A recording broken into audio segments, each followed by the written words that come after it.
వైసీపీలో ఉన్నటువంటి సీనియర్ నేతలు కొద్ది మందిలో ధర్మాన ప్రసాదరావు ఒకరు. వాస్తవానికి వైసీపీ పార్టీలో అంత సీనియర్ నేతలు ఎవరూ లేరు. అలా మాట్లాడుకుంటే ధర్మాన ప్రసాదరావు కానివ్వండి, బొత్స సత్యనారాయణ కానివ్వండి, తమ్మినేని సీతారామరావు కానివ్వండి, అలాగే పెద్దిరెడ్డి రామచంద్రారెడ్డి, ఇలాంటి కొంతమంది గట్టిగా మనం మాట్లాడుకుంటే ఒక అరడజన మంది కంటే లోపే ఉంటారు. అత్యంత అనుభవం కలిగి గతంలో మంత్రులుగా చేసి అటు రాజశేఖర రెడ్డి హయాంలో కానివ్వండి, లేదా గతంలో చంద్రబాబు దగ్గర కానివ్వండి చేసి అనుభవం ఉన్నవాళ్ళు చాలా కొద్ది మంది ఉంటారు. అయితే ఇక్కడ జగన్మోహన్ రెడ్డితో వచ్చిన తిప్పలు ఏంటంటే ఆయన ఎవరి మాట విండు. అనుభవజ్ఞులు చెప్పనివ్వండి, లేదా సీనియర్లు చెప్పనివ్వండి, ఎవరు చెప్పినా జగన్మోహన్ రెడ్డి తాను అనుకున్నదే చేస్తాడు. చాలామంది జగన్మోహన్ రెడ్డి పట్ల చివరి సెకండ్లో వ్యతిరేకత చూపడానికి ప్రధాన కారణం ఏంటంటే జగన్మోహన్ రెడ్డి నైజమే. వాస్తవానికి 2019 ఎన్నికల సమయంలో కొంత తప్పని పరిస్థితుల్లో మాట విన్నప్పటికీ కూడా ముఖ్యమంత్రి అయిన తర్వాత ఎవరి మాట వినే పరిస్థితి లేదు. అలాంటి పరిస్థితుల్లో సరే మొన్న 2024లో వైసీపీ పార్టీకి ఏ గతి పట్టిందో మనందరం చూసాం. ఇప్పుడు వైసీపీ పార్టీ ఓడిపోయిన తరువాత కూడా వైసీపీ అవలంబిస్తున్న విధానాల పట్ల ధర్మాన ప్రసాదరావు కొంత అయితే విముఖతతో ఉన్నట్టుగా తెలుస్తుంది. అంటే అసలు ఓడిపోవడానికి జగన్మోహన్ రెడ్డే కారణం, ఆయన విధానాలే కారణం ఇంత దారుణంగా ఓడిపోవడానికి. ఓడిపోయిన తరువాత కూడా పార్టీలో మార్పు రాలేదు, అదే పందా కొనసాగిస్తున్నారని కొంత అసంతృప్తి ఉందట. రెండోది, పార్టీలో తనకు గౌరవం దక్కలేదన్న ఒక ఫీలింగ్ ధర్మాన ప్రసాదరావుకు ఉంది. వైసీపీ అధికారంలో ఉన్న సందర్భంలోనే అనేక విమర్శలు చేసి కాంట్రవర్సీకి కేర్ ఆఫ్ అడ్రస్గా మారాడు ధర్మాన ప్రసాదరావు. సొంత పార్టీ నేతల మీద కూడా గతంలో విమర్శలు చేసినటువంటి పరిస్థితి. సో ఏదైతే కడప నుంచి కొంతమంది భూములు కబ్జా చేయడానికి వచ్చారు, వస్తే తాట తీస్తాం లాంటి పదాలను కూడా వాడాడు. సో అంటే సొంత పార్టీ నేతలనే కొంతమందిని అప్పట్లో ఆయన హెచ్చరించడం జరిగింది. వాస్తవానికి ఏంటంటే కొద్దిగా ముక్కుసూటి మనిషిగా పేరున్నటువంటి వ్యక్తి, మంచి వాక్చాతుర్యం అన్నటువంటి వ్యక్తి, తన ప్రసంగంతో ఆకట్టుకోగలిగిన శక్తి సామర్థ్యాలు ఉన్న నేతల్లో ధర్మాన ప్రసాదరావు ఒకరు. కానీ అలాంటి ధర్మాన ప్రసాదరావు ఇప్పుడు రాజకీయాలకు దూరంగా ఉండాలని నిర్ణయించుకున్నారంటే ఎస్, అవునని సమాధానం వస్తుంది. ఒక రకంగా ఏంటంటే రాజకీయ సన్యాసం అన్నట్టుగా. వాస్తవానికి ఆయన మొన్న ఎన్నికల్లో కూడా పూర్తిగా ఇంట్రెస్ట్తో పోటీ చేయాల.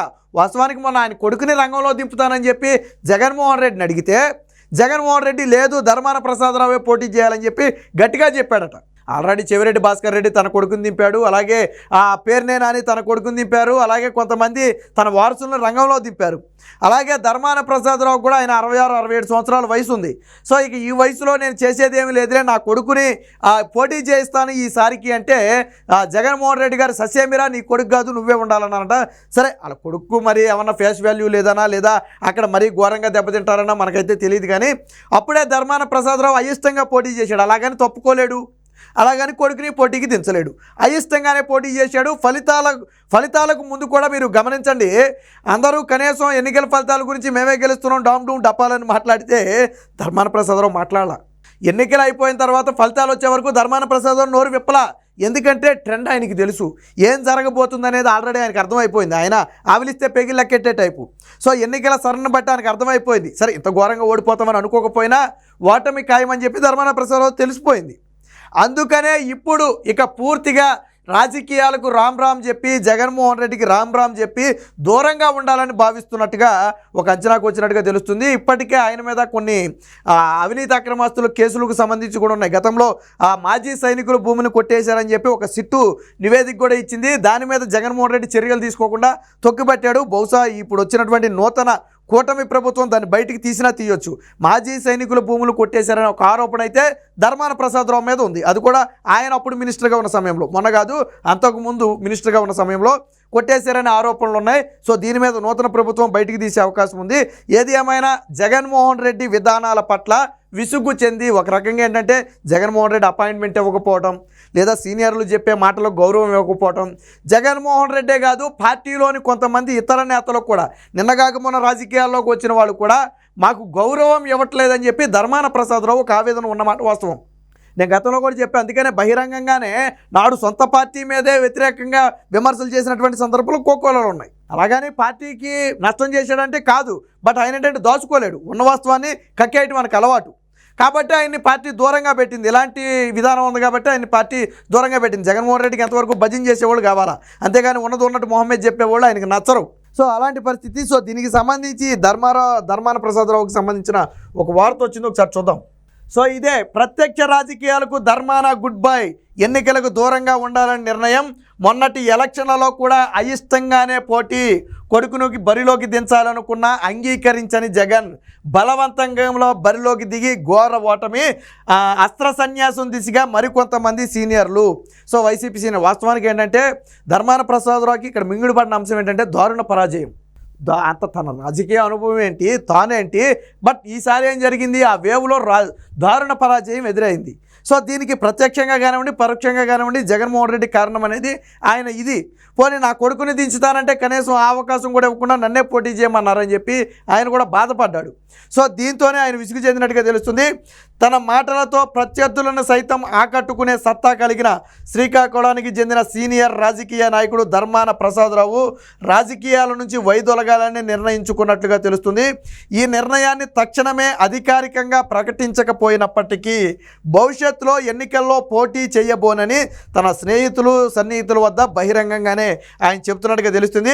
ప్రస్తుత రాజకీయ నాయకులంటే ఏమాత్రం గౌరవం లేదని, అనుభవం గల నేతల సూచనలు సలహాలు తీసుకోవటం అటుంచి ముసలోడంటూ కించపరిచే తత్వం నాయకత్వాల్లో పెరిగిపోయిందని, ఆత్మగౌరవాన్ని చంపుకుని రాజకీయాలు కొనసాగించడం కంటే దూరంగా ఉండటం, పెద్దరికం నిలుపుకోవటం మంచిదన్న నిర్ణయానికి ధర్మాన వచ్చారని రాజకీయ వర్గాలు అంటున్నాయి. ఇప్పుడు అంటే దీన్ని బట్టి మనకు అర్థమయ్యేది ఏంటంటే బహుశా జగన్మోహన్ రెడ్డి ఏమన్నా ధర్మాన ప్రసాదరావు గౌరవం ఇవ్వలేదేమో, ఆయన అదే చెప్పేది. ఇంత అనుభవం ఉండి సూచనలు సలహాలు ఇస్తే తీసుకోకపోవడం పక్కన పెట్టి ఇచ్చిన వాళ్ళని ముసలోళ్ళు అంటూ కించపరిచి అవమానించే నాయకత్వం పెరిగిపోయింది. ఎవరు బహుశా దీన్ని బట్టి మనకు అర్థమయ్యేది బహుశా జగన్మోహన్ రెడ్డి ఎప్పుడైనా ధర్మాన అనే ఆ మాట అన్నాడేమో. ఈయన ఏదైనా సూచన సలహాలు చేస్తే ఈ ముసలోళ్ళ సలహాలు పక్కన పెట్టండి అని చెప్పి ఏమన్నా అన్నాడేమో. ఒకవేళ దానితో ఈయన మనసుకి ఏమైనా నొచ్చుకుని ఉండొచ్చు. సో దీన్ని బట్టి అంటే ఆయన సన్నిహితులకు చెప్తున్న మాట ఇది. అక్కడ జగన్మోహన్ రెడ్డి ఉన్నాడా లేదా ఆ ప్లేస్లో వేరొక వ్యక్తి ఉన్నాడా, సజ్జల రామకృష్ణారెడ్డి ఉన్నాడా పక్కన పెడదాం. బట్ ఆయన నొచ్చుకున్న మాట వాస్తవం. ఎందుకంటే అంత అనుభవం కలిగిన వ్యక్తిని ముసలోడు నువ్వు ఇచ్చే సలహా మేము వినేది ఏంటంటే బాధ కలుగుద్ది ఎవరికైనా. సో ఆ బాధ అయితే ఆయనలో స్పష్టంగా ఉన్నట్టు తెలుస్తుంది.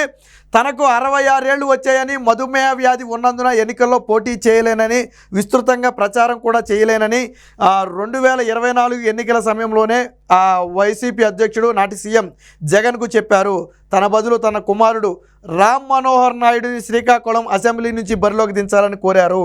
అయితే బందర్ నుంచి పేర్నే నాని కుమారుడు కృష్ణమూర్తికి, తిరుపతి నుంచి బోమానా కరుణాకర్ కుమారుడు అభినయ్, చంద్రగిరి నుంచి చెవిరెడ్డి భాస్కర్ రెడ్డి కుమారుడు మోహిత్ రెడ్డి, గుంటూరు తూర్పు నుంచి షేక్ మస్తాఫా నుంచి కుమార్తె నూరి ఫాతిమా షేక్లకు అవకాశం ఇచ్చిన జగన్ ఈయనకి మాత్రం ధర్మాన కుమారుడికి మాత్రం టికెట్ ఇచ్చేందుకు నిరాకరించారు.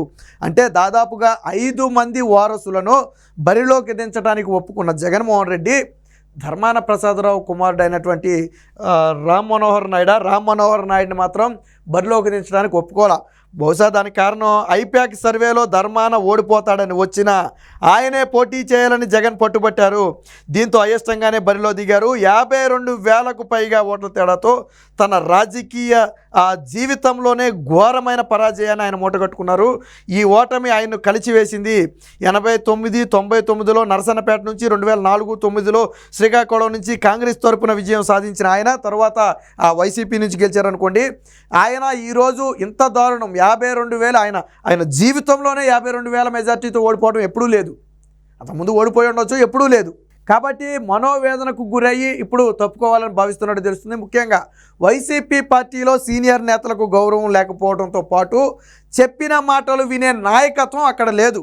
పార్టీని ఎలా బలోపేతం చేయాలి, ప్రజల్లోకి ఎలా వెళ్ళాలనేది ఇలా బొత్స లేకపోతే ఇలాంటి సీనియర్ నేతలు చెప్తారు. తమ్మినేని సీతారాంకి తెలుసు, అలాగని చెప్పి ధర్మానాకి తెలుసు. వీళ్ళందరూ అనుభవం ఉన్న నేతలు.